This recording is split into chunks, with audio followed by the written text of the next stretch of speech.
الحمد لمن قدر خيرا وخبالا والشكر لمن صور حسنا وجمالا الشكر لمن صور حسنا وجمالا فرد صمد عن صفة الخلق بريء فرد صمد عن صفة الخلق بريء رب أزلي خلق الخلق كمالا رب أزلي خلق الخلق كمالا সবাই চিৎকার দেয়া বলে আল্লাহু আকবার। আর আল্লাহ কোরআনের মধ্যে বলেন ফাআম্মাল ইনসানু ইযা মাবতালাহু রাব্বুহু ফাআকরামাহু ওয়া না'আমা ফায়াকুলু রাব্বি আকরামান। আল্লাহ বলে আমি আল্লাহ মাঝে মাঝে পরীক্ষা করার জন্য আমি দুনিয়ার মানুষদেরকে সম্মান দেই, রিজিক দেই, কিন্তু তোমরা এটা মনে করিও না আমি তাদেরকে ভালোবাসি এই জন্যই তাদেরকে রিজিক দিয়েছি, সম্মান দিয়েছি। এবং যাদেরকে দেয় তারা মনে করে আল্লাহ হয়তো আমার প্রাপ্য হিসাবে দিয়েছেন, আল্লাহ হয়তো আমাকে অনেক ভালোবাসেন, কিন্তু আসলে এমন নয়। দেওয়ার মানে আল্লাহ ভালোবাসে এমন নয়। আল্লাহ এরপরে রাতে বলেন আবার আমি আল্লাহ পরীক্ষা করার জন্য মাঝে মাঝে তাদের কাছ থেকে, মানুষের কাছ থেকে আমি আল্লাহ রিজিক কেড়ে নেই, সম্মান কেড়ে নেই। এর মানেও এমন নয় আমি আল্লাহ তাদেরকে ভালোবাসি না, বরঞ্চ আমি আল্লাহ পরীক্ষা করিতেছি বান্দা সুখে থাকিও আমি আল্লাহকে ডাকে কিনা, আর বান্দা বিপদে পড়িও আমি আল্লাহকে ডাকে কিনা। যে ব্যক্তি সুখ পাওয়ার পর, রিজিক পাওয়ার পর মালিকের দরবারে শুকরিয়া আদায় করে না, আল্লাহ বলেন ইন্না আযাবি লাশাদীদ, ওই ব্যক্তির জন্য রয়েছে আমার ভয়ঙ্কর আযাব। এবং ওই ব্যক্তির কাছ থেকে আল্লাহ একটা সময় সম্পদ কেড়ে নেয়। আর যে ব্যক্তি মুমিন হয়ে নামাজ পড়িও, ইবাদত করিও, হাজার রকমের ইবাদত করিও, তারপর দুনিয়ার মধ্যে বিপদের মধ্যে থাকিবে আর মাওলার শুকরিয়া আদায় করবে, আল্লাহ বলে বান্দাকে যদিও আমি সাময়িকভাবে বিপদ দিয়েছি, হয়তো বা তাকে অসুস্থ অবস্থায় বিছানায় ফেলে রেখেছি, হয়তো বা তার রিজিকের পথ আমি বন্ধ করে দিয়েছি, বিদেশ যাওয়ার জন্য অ্যাপ্লিকেশন দিয়েছে, কিন্তু অ্যাপ্লিকেশন অ্যাপ্রুভ হইতেছে না, অনুমতি পাইতেছে না। এরকম ব্যবসার ক্ষেত্রে নামে টাকা যতই ঢালে ততই লস হয়।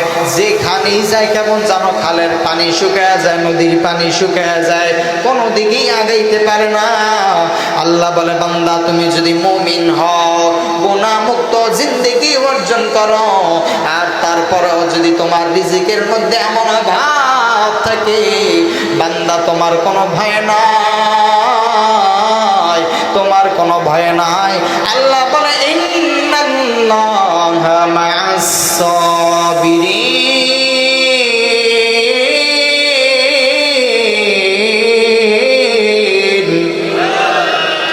আল্লাহ বলে বান্দা তোর কোনো ভয় নাই, হয়তো বা তুমি সাময়িকভাবে বিপদের মধ্যে আছো, কিন্তু আমি আল্লাহর ঘোষণা, হে বান্দা তুমি যদি ধৈর্যশীলের পরিচয় দিতে পারো, আমি আল্লাহ তোমার সঙ্গী হয়ে গেছি। বলেন সুবহানাল্লাহ। মালিকের নাম দিতে বান্দা কষ্ট হয়নি। হ্যাঁ, দুনিয়ার নেতার নাম মাত্র দুইটা সিঙ্গারার একটু ঠান্ডা কোকা কোলার বিনিময়ে যদি নেতার নাম 1 ঘন্টা ডাকতে পারি, তাহলে যে মাওলা আমাদের হায়াত দিয়েছে, যে মালিক আমাদেরকে আবার মৃত্যু দিবেন, যে মালিকের হাতে আমাদের রিজিক, যে মালিক আমাদেরকে রাতের বেলা আরামের ঘুমের ব্যবস্থা করে দেয়, ওই মালিককে দিই, তাহলে আমরা একবার চিৎকার দিয়ে ডাকতে পারি কিনা কথা বলেন? তাহলে সবাই মহাব্বতের সহিত ওই আল্লাহ পাক রব্বুল আলামিনকে একবার ডাক দিয়ে বলেন আল্লাহ। আর যদি চিৎকার দিয়ে বলেন আল্লাহ। হ্যাঁ মুসলমানের গোলাম, যে বিষয়টা বলতেছিলাম, আল্লাহ বলে ইস্তাঈনু বিস-সাবরি ওয়াস-সালাহ, তোমার আর বান্দার সামনে হাজার রকমের বিপদ চলে আসবে, পরীক্ষায় তুমি ফেল করবা, রিজিকের মধ্যে বরকত যাবে, বরকত চলে যাবে, চাকরির জন্য চেষ্টা করবা, চাকরি হইবে না। দুনিয়ার যত লাইনে যত তোমার প্রয়োজন আছে, দুনিয়ার মানুষের পিছনে ঘুরিয়া বান্দা কোনো লাভ নাই। বান্দা তুমি গভীর রজনীতে উঠো আর আমি মালিকের দরবারে সিজদা করিয়া যাও। এ বান্দা দুইটা জিনিসের মাধ্যমে আমি আল্লাহ তাআলার কাছে সাহায্য চাও, বিসসাবরি ওয়াস সালাহ।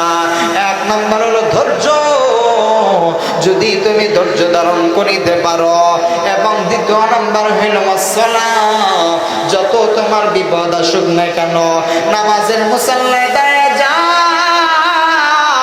এ বান্দা গ্যারান্টি সহকারে বলে দিচ্ছি, যদি কোনো মানুষ গুনাহমুক্ত জিন্দেগি অর্জন করে, 5 ওয়াক্ত নামাজ পড়ে আর রোজা রাখে, যাকাত দেয়, ইসলামের সব বিধিবিধান ঠিক মতো আদায় করে, আদায় করার পর বিপদের সম্মুখীন হয়ে যদি ধৈর্য ধরে আর নামাজের মুসাল্লায় গভীর রজনীতে দাঁড়ায় যায়, সিজদায় যায়, যদি 2 ফুটের চোখের পানি ফেলে দিতে পারে, এ বান্দা শুনে নাও, তোমার ওই নামাজ শেষ হওয়ার আগে আমার আল্লাহ জমিন থেকে বিপদ উঠে নেবে। বলেন সুবহানাল্লাহ। আল্লাহ আল্লাহ কে মুবারক নাম হয়, আল্লাহ আল্লাহ आशिकों का काम है या इलाही, तू मेरा सत्तार है या इलाही, तू मेरा गफ्फार है या इलाही, तू मेरा रहमान है या इलाही, तू मेरा रहीम है या इलाही, तू मेरा माबूद है या इलाही, तू मेरा माशूक है। अल्हम्दुलिल्लाह अद्दर खैरा व क़बाला, अल्हम्दुलिल्लाह अद्दर खैरा व क़बाला, वश्शुक्र लिमन सव्वरा हुस्ना व जमाला, वश्शुक्र लिमन सव्वरा हुस्ना व जमाला, फर्दुन समदुन अन सिफातिल खल्क़ि बरीउन, फर्दुन समदुन अन सिफातिल खल्क़ि बरीउन, रब्बुन अज़लियुन खलक़ल खल्क़ कमाला, रब्बुन अज़लियुन खलक़ल खल्क़ कमाला। সবাই চিৎকার দেয়া বলে আল্লাহু আকবার। মুসলমান ইমানদার বন্ধু আমার, আল্লাহ পাক রব্বুল আলামিন সূরাতুল লুকমানের মধ্যে হযরত লুকমান আলাইহিস সালাতু ওয়াস সালামের সন্তানের প্রতি দেওয়া এমন একটি উপদেশ আল্লাহ তাআলা আমাদের সামনে দৃষ্টান্ত হিসেবে তুলে ধরেছেন। বিপদে কেমনে ধৈর্য ধারণ করিতে হয় এবং ধৈর্য ধরলে কিভাবে আল্লাহ তাআলার মিষ্টি ফলাফল দেয়। আল্লাহ পাক রব্বুল আলামিন সূরা লুকমানের মধ্যে বলেন, ওয়াসবির আলা মা আসাবাক। হযরত লুকমান তার সন্তানকে বলে, ওয়াসবির আলা মা আসাবাক, সন্তান তুমি বিপদে ধৈর্য ধারণ করো এবং তোমার উপর যা ঘটে তুমি সব। ছোট শিশু বুঝে না, বাবাকে ডাকতে বলো, বাবা বিপদে কেমনে ধৈর্য ধারণ করিব বুঝি নাই, হে বাবা আপনি একটু আমাকে বুঝায়া বলেন। তখন হযরত লুকমান চিন্তা করলেন সন্তানকে নিয়ে, আমার এলাকা থেকে 200 থেকে 300 মাইল দূরত্বে একজন নবী রয়েছে, পয়গম্বর রয়েছে, তার কাছে আমার সন্তানকে নিয়ে যাই এবং তার কাছে হাতে কলমে আমার সন্তানকে শিক্ষা দিতে চাই কেমনে বিপদে ধৈর্য ধারণ করিতে হয়। যেমন চিন্তা তেমন কাজ। হযরত লুকমান সন্তানকে নিয়ে সফরে বের হয়ে গেল, মরুভূমির উপর থেকে হাঁটতেছে। হযরত লুকমানের তেমন কোনো সম্পদ ছিল না যে উটে করিয়া বা ঘোড়ায় করিয়া সে রওনা করবে, পায়ে হেঁটে হেঁটে সফর শুরু করে দিয়েছে। এবার সন্তান পাশে হাঁটতেছে, সন্তান বাবার থেকে একবার সামনে হাঁটে একবার পিছনে হাঁটে, এরকম করিয়া হাঁটার মধ্যে হঠাৎ করিয়া সন্তান খেয়াল করতে পারে নাই মরুভূমির বালুর মধ্যে জন্তু, একটা জানোয়ার মরে পচে গলা অবস্থায় ওখানে পড়েছিল। সন্তান খেয়াল না করার কারণে ওই জন্তু জানোয়ারের একটি হাড়, বিষাক্ত হাড় সন্তানের একটি পায়ের মধ্যে বিদ্ধ হয়ে যায়। এবার সন্তান ব্যথায় চিৎকার করে, সামনে এগানোর কোনো সুযোগ নাই, এত পরিমাণ ব্যথা। হযরত লোকমান এবার চিন্তা করতেছেন, যদি এখান থেকে চলার পথে কোনো বণিক দল, কোনো কাফেলা পেয়ে যায় যারা এখান থেকে সফর করবে, তাহলে তাদের সহযোগিতা নিবে। সামনেও আগানোর সুযোগ নাই, পিছনেও আগানোর সুযোগ নাই। ওই মরুভূমির উপর হযরত লোকমান তাবু গানল। তাবু গানিয়া 2 দিন চলিয়া যায় এবং হযরত লোকমানের সন্তানের পায়ের ব্যথার কারণে শরীরের মধ্যে জ্বর চলে আসে। শুধুই জ্বর না, যেই পায়ের মধ্যে হাড্ডি ঢুকেছে ওই পায়ের ক্ষতের স্থানে ধীরে ধীরে পচন শুরু হয়। মুহূর্তের মধ্যে পচন ধরিয়া পায়ের উপরের দিকে উঠতে থাকে। হযরত লোকমান সন্তানের এই অবস্থা দেখিয়া বড় চিন্তিত হয়ে গেল। হযরত লোকমান তাবুর মধ্যে সিজদায় পড়িয়া মালিকের দরবারে সিজদায় পড়িয়া কান্না করে, ও আল্লাহ, তুমি কি আমার চোখের সামনে আমার সন্তানের এরকম মর্মান্তিক মৃত্যু দেখাইবা? হে আল্লাহ, আমার কোলের উপরে বসিয়া কি আমার এই ছোট্ট শিশুটা এরকম কাঁদতে কাঁদতে মারা যাবে রে মালিক? তুমি আমার সন্তানের পাটা ভালো করিয়া দাও, তুমি আমার সন্তানকে সুস্থ করিয়া দাও। বাবা মা হলো মুস্তাজাবুদ দাওয়া। বাবা মা যদি সন্তানের জন্য দোয়া করে, ওই দোয়া এবং আসমানের মধ্যে কোনো বাধা থাকে না। বাবা মা সন্তানের জন্য দোয়া করার সাথে সাথে আল্লাহ তাআলা কবুল করে নেয়। বলেন সুবহানাল্লাহ। এই জন্য এলাকার মধ্যে যত যুবক আছে, কলেজের টুকরো যুবক যাদের বাবা মা এখনো বেঁচে আছে, এই বান্দা এই ধন হারানোর আগে এই ধনের বান্দা তুমি মূল্য দিতে শিখো। বাবা মা বাঁচার নাই, যে হারায় সে জানেন বাবা আমার কত দাম। কবরের সামনে যে বান্দা তুমি যদি 1000 বার মা বলিয়া চিৎকার করো, তোমার মার কবরের ভিতর থেকে তোমার ডাকে সাড়া দিবে না। এরে বান্দা, বাবার কবরের সামনে দাঁড়ায় যদি বাবা বাবা বলে চিৎকার করো, তোমার বাবাও তোমার ডাকে আর সাড়া দিবে না। আরে যুবক, যাদের মা বাবা বেঁচে আছে, মা বাবার কাছ থেকে দোয়া নেও। মা বাবা যদি তোমার কল্যাণের জন্য দোয়া করে, যুবক, দুনিয়ার মধ্যে যত সফল হয়েছে যত ব্যক্তি দেখো, খোঁজ নিয়ে দেখো, তাদের সফলতার পিছনে দুনিয়ার আর কোনো হাত নাই, একমাত্র হাত হলো মা বাবার দোয়া। ঠিক কিনা? মা বাবা যদি সন্তানের জন্য দোয়া করে দেয়, আল্লাহ কবুল করে নেয়। অতএব যারা মা বাবা আছে, আপনারাও সন্তান যদি আপনাদের কাছে দোয়া না চায়, তবুও সন্তানের জন্য বেশি করে দোয়া করবেন। সন্তানের জন্য রাগ হয়েও কখনো বদদোয়া করবেন না। যত যাই করো, আপনি হেদায়েতের জন্য দোয়া করবেন, আল্লাহ আপনার দোয়া ফিরে দিবে না। একদিন দেখবেন আপনার ওই সন্তান হেদায়েতের পথে চলে আসছে। আরে বান্দা, যেই কথা বলতেছিলাম, হযরতে লোকমান আলাইহিস সালাতু ওয়াস সালাম সন্তানের জন্য দোয়া করলো, আল্লাহ গো, তুমি আমার সন্তানের পাটা ভালো করিয়া দাও।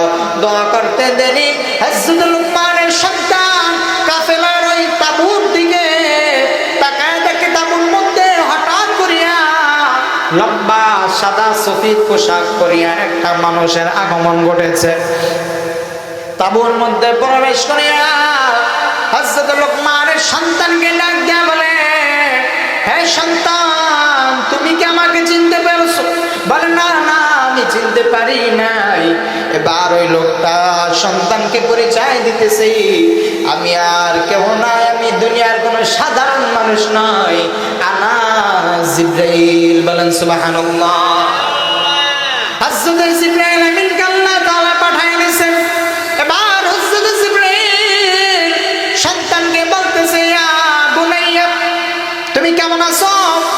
সন্তান নিজের পায়ের অবস্থার কথা, পা যেখানে পচে যাচ্ছে সেই পায়ের দিকে একবারও তাকাইল না, কষ্টের দিকেও একবারও তাকাইল না, কোনো কিছু চিন্তা না করিয়া সন্তান বলে দিয়েছে আলহামদুলিল্লাহ, আমার আল্লাহ আমায় ভালো রেখেছি।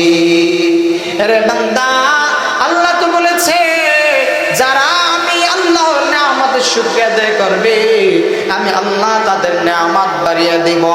লা ইন শাকারতুম লা আযীদান্নাকুম। এ বান্দা, যদি তোমরা যে অবস্থায় থাকো না কেন, যদি আমি আল্লাহ তাআলার কৃতজ্ঞতা আদায় করো, আমি আল্লাহ তোমার নিয়ামত বাড়িয়ে দেব। বলেন সুবহানাল্লাহ। নিয়ামত দেওয়ার মালিক কে?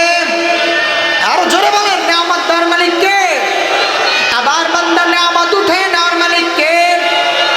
সন্তান যখন মালিকের দরবারে শুকরিয়া আদায় করলো, যেই পা পচে গেছিল, হযরত জিবরাইল আমিন সন্তানের এই আলহামদুলিল্লাহ শুনিয়া অবাক হয়ে যায় এবং আল্লাহ তাআলার সাথে সাথে কুদরতি নির্দেশ এসে যায়।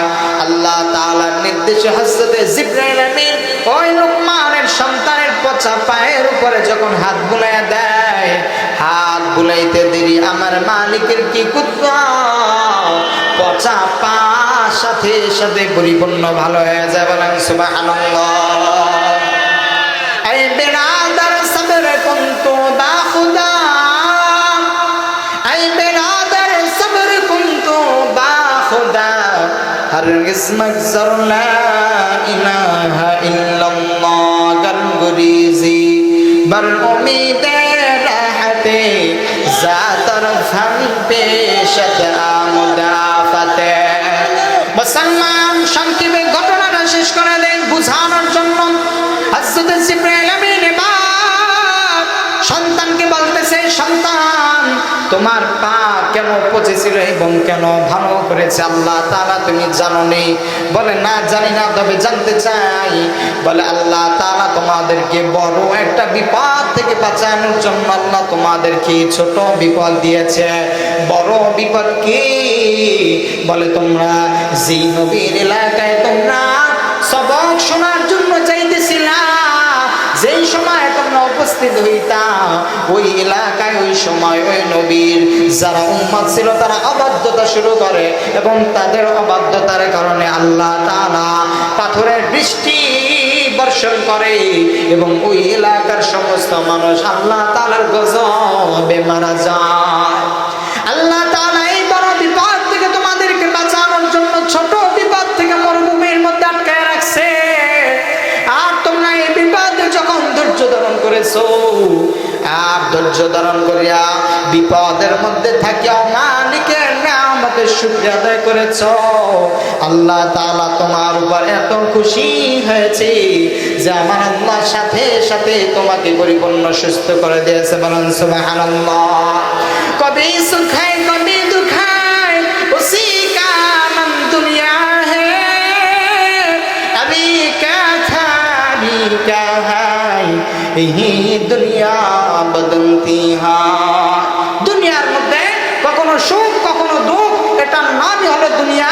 এবং এই দুনিয়ার মধ্যে যত সুখ হোক না কেন মালিককে ভোলা যাবে না, যত দুঃখ হোক না কেন তখনও মালিককে ভোলা যাবে না।